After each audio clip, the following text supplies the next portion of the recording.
When I was just out of college, I read this book called Gödel, Escher, Bach, An Eternal Golden Braid by Douglas Hofstadter. The book is about the phenomenon of intelligence and how it emerges from the brain, and also how we might implement intelligence in machines. And it just changed my life because it showed me that I wanted to go into artificial intelligence.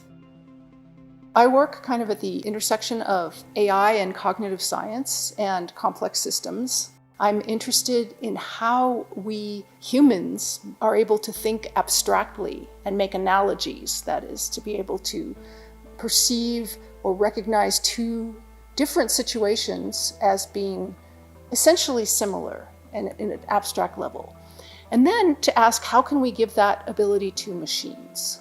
How can we make a machine recognize an analogy?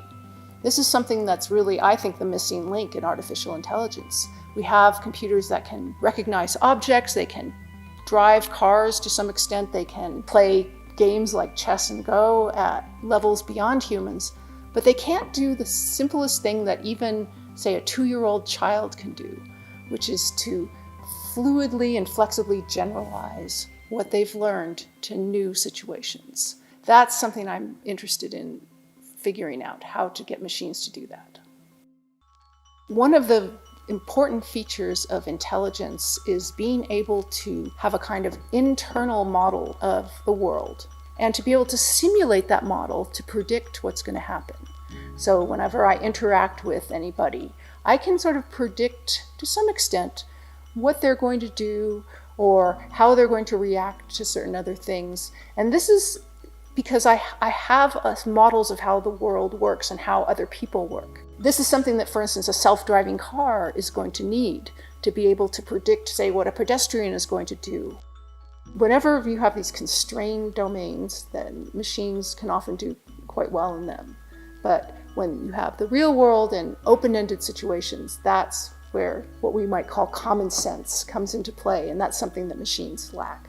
Analogy is the way we deal with novelty that occurs all the time. Without making analogies, which we do unconsciously all the time, we can't really do things that we haven't encountered before. Until we get machines to make analogies, they're not going to be trustworthy or flexible enough to deal with the real world in the way that we do. At the very beginning of AI, it was well integrated with other disciplines like psychology, neuroscience, philosophy. But as AI kind of moved away from approaches that were inspired by these other disciplines, it relied much more on statistics and less from trying to imitate the mechanisms that biologically intelligent systems use. It's almost like it's a victim of its own success. It's been so successful that people haven't needed to go back to the fundamentals of intelligence, of the science of intelligence. But now it seems like deep learning, deep neural networks are reaching a kind of a limit in what they can do.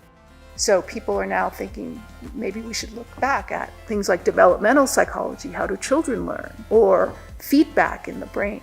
Something that's extremely important but is completely lacking in most neural networks. So I think that it's really important that we now bring back into AI some of these earlier ideas about intelligence and what makes a system truly intelligent.